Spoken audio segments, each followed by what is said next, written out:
2025년 3월 21일 금요일 묵상입니다. 오늘 본문은 마가복음 11장 1절에서 11절입니다. 그들이 예루살렘에 가까이 와서 감람산 벳바게와 베다니에 이르렀을 때에 예수께서 제자 중 둘을 보내시며 이르시되 너희는 맞은편 마을로 가라. 그리로 들어가면 곧 아직 아무도 타보지 않은 나귀 새끼가 매어 있는 것을 보리니 풀어 끌고 오라.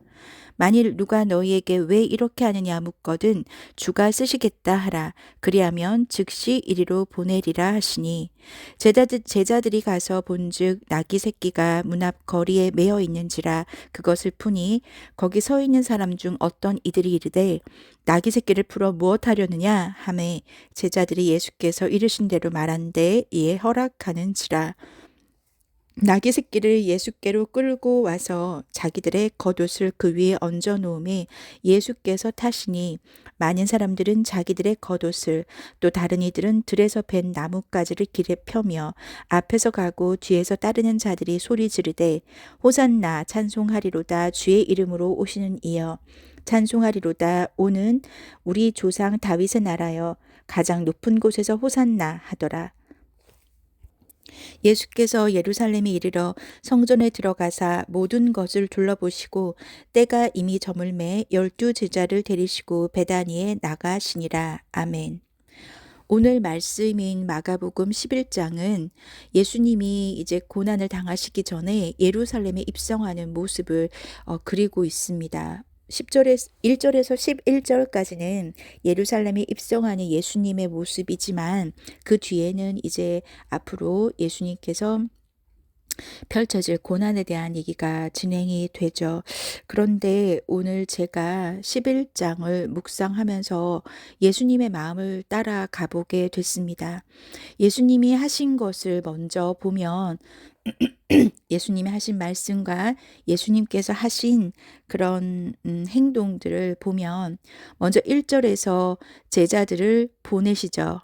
그리고 2절에서 나귀 새끼가 있을 거니까 풀어서 끌고 오라고 하시죠. 그리고 3절에서 하실 말씀까지 입에 넣어 주십니다. 그리고선 제자들이 가서 보니까 나귀가 진짜 있어서 예수님이 하라는 대로 입에 붙여주신 말씀대로 얘기를 하니까 허락을 해요. 그래서 예수님께서 하신 건 나귀를 타십니다. 사람들은 막 환호를 하고 그러지만 예수님께서는 타시고 그 다음에 예수님이 하신 것은 11절에서 예루살렘에 드디어 나귀를 타고 가게 되십니다. 예루살렘에 이르러서 그 다음에 하신 일이 성전에 들어가시고 또 들어가셔서 하신 것은 모든 것을 둘러보시고 그 다음에 베다니에서 나가시게 됩니다. 예수님의 하신 이 모든 것들을 따라서 형광펜을 칠해가며 예수님께서 하신 말씀, 예수님의 행동을 따라서 가봤더니 예수님께서는 왜 사람들이 그렇게 자기의 겉옷까지 얹고 그리고 나뭇가지까지 길에 펴면서 소리를 지르면서 찬송하리로다. 그리고 또 9절에서도 그렇고 10절에서도 또 찬송하리로다 하면서 소리 높여 그렇게 환호를 하는데도 그것을 뒤로 하고 예수님께서 성전으로 가셨을까? 예수님의 마음을 돌아다 보게 됐어요. 사람들이 8절 9절에서 환호를 하면서 겉옷을 펴고 나뭇가지를 편다라고 하는 것은 그때 당시에 그것에 가지는 상징적인 의미는 겉옷을 편다는 거 왕의 권위를 인정한다는 거고 나뭇가지를 편다는 건 승리와 축제의 표현입니다.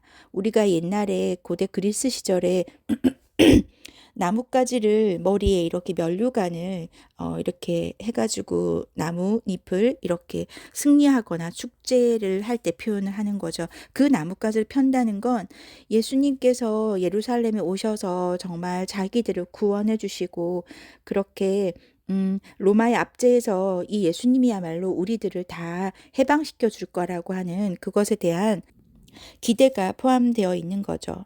그리고 길에 편다라는 건 던지는 것이 아니라 길에 편다는 건 그 자기들이 편 나뭇가지와 겉옷을 밟고 지나가는 그 예수님을 존경한다, 경배한다라는 표시예요.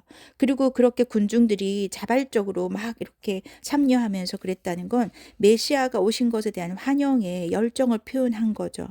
그러면 그러한 표현과 환호 속에도 예수님은 왜 성전으로 가셨을까요? 마가복음 11장 1절에서 12절 뒤에 나오는 성전에 들어가신 이유는 성전이 하나님의 말씀하신 것처럼 바르게 사용되는지를 보기 위해서 성전 주변을 관찰하기 위해서 들어가셨지만, 여기서 예수님의 우선순위를 볼 수가 있습니다. 물론 그렇게 11장 뒤에 나오는 성전이 바르게 사용되는지를 보기 위해 들어가신 것도 있지만, 예수님은 항상 하나님의 아들로서 하나님의 뜻을 이루어드리려는 것을 가장 먼저 우선으로 하셨어요. 성전에 들어가면 우리도 앉아서 기도부터 먼저 하죠. 그때 기도를 우리가 어떻게 합니까? 아버지, 저 왔어요. 이렇게 저 같은 경우는 인사를 하는데, 예수님께서도 성전이 바로 쓰여지는지 관찰하는 것 외에도 하나님의 뜻을 십자가에 달려 돌아가시어야 하는 예수님, 그리고 본인이 하나님의 뜻을 너무나 잘 알고 있었어요. 모든 사람의 죄를 다 덮어 쓰시고 그것으로 인해서, 죄로 인해서 잃어버린 하나님의 자녀를 찾겠다는 하나님의 뜻, 즉 내가 마음이 아프지만 나의 아들을 줘서라도 내가 잃어버린, 죄로 인해서 잃어버린 하나님의 자녀를 내가 찾겠다라고 하는 아버지의 뜻을 이뤄드리겠다는 아들이신 예수님의 순종적인 모습이 아닐까 생각을 합니다. 그 우선순위가 성전에 들어가는 걸로 전 묘사됐다고 생각하고요. 그 예수님의 마음을, 사람들의 환호와 상관없는 예수님의 마음에 오늘 집중해 봤을 때, 예수님께서는 그 마음이 사람이셨으니까 들뜰 수 있었을 것 같아요. 사람들의 환호와 그 소리에 엄청 들뜰 수도 있었고 복잡할 수도 있었을 거고, 또는 예루살렘에 들어가셔서 해야 할 일을 알고 계시기 때문에 예수님은 아마 두려우셨을 수도 있을 것 같았어요. 여기까지 여러 가지 마음으로 하나님한테 아마 아버지 저 왔어요 하는 저희들처럼 성전에 들어가셔서 관찰하시기도 하지만 그 자리에 앉으셔서 하나님한테 아뢰셨을 것 같아요. 아버지한테 자신의 마음을 내려놓으면서, 아버지, 제가 아버지 뜻을 이뤄드릴 거지만 저에게 용기를 주세요 라고 하나님한테 아뢰었을 것 같은 마음이 듭니다. 나는 오늘 이것을 보면서 묵상하면서 나에게 그 모든 환호와 들뜰 수 있는 그 상황을 다 뒤로하고 그냥 묵묵하게 겸손하게 아버지 뜻을 순종하기 위해서 그렇게 따라가시는 예수님의 마음이, 그 순종적인 모습이 나에게는 얼마나 있나? 그렇다면 내가 짊어져야 할 십자가는 무엇일까 생각을 하게 됐고, 내게 주어진 모든 삶의 환경과 여건에 상관없이 세상의 소리나 사람들의 환호나 사람들이 나에게 주는 평가에 일희일비하지 않고, 하나님께서 나를 어떻게 보시나, 하나님은 나를 통해 이루고 싶어 하신 뜻이 무엇인가에 집중하면서 그렇게 가는 오늘이 됐으면 좋겠다는 생각을 하게 됐습니다. 그런데 오늘 저에게 사모님들이 계시는 단톡방에서 오늘의 묵상 말씀으로 또 주시는 것이 요한계시록 16장 15절 말씀이었는데요. 보라, 내가 도둑같이 오리니 누구든지 깨어 자기 옷을 지켜 벌거벗고 다니지 아니하며 자기의 부끄러움을 보이지 아니하는 자는 복이 있도다. 아멘. 이 말씀을 또 주시는 거예요. 그래서 오늘 마가복음 이 본문 말씀을 묵상하면서 나에게 주어진 이런 것들에 대해서 예수님처럼 다 상관없이 하나님 아버지의 뜻만 바라보고 하나님께서 나를 어떻게 보시는가에 집중해야겠다라고 묵상했는데, 오늘도 요한계시록 16장 15절 말씀으로 또 더 다시 내가 해야 할 것, 나의 행동은 어떻게 해야 하나라고 생각을 연결해 보던 차에 주셨던 요한계시록 16장 15절 말씀에 누구든지 깨어라고 하는 것에 집중했고 또 자기 옷을 지킨다. 두 번째, 벌거벗고 다니지 않는다. 세 번째, 자기의 부끄러움을 보이지 아니한다. 라는 것에서 오늘 답을 찾았습니다. 자기 옷을 지킨다라는 건 자신의 영혼을 지킨다라는 거죠. 옷은 스스로를 보호해 주는 것도 있지만 어제도 묵상했던 것처럼 보호하는 의미도 있지만 옷은 영적인 의미로 봤을 때 자기 영혼 상태를 말합니다. 계시록에 보면 자기 또 옷을 이렇게 하얗게 빤다라는 얘기도 있거든요. 영혼을 지킨다, 즉 영의 상태를 지키라는 얘기고, 두 번째 벌거벗고 다니지 않는다는 얘기는 벌거벗게 되면 옷을 입지 않은 상태이기 때문에 아무것도 보호할 아무런 대책도 없이 무방비 상태인 거죠. 이것을 영적인 의미로 들어가 보면 무방비 상태의 영적 상태는 어떤 걸까요? 영적으로 무지한 상태고 영적으로 깨닫지도 못하는 상태, 완전히 적에게 그냥 무방비로 노출되어 있는 거예요. 우리가 말하는 적은 영적 전쟁을 봤을 땐 사단이 우리를 공격할 수 있도록 아무런 무방비 상태인 걸 말합니다.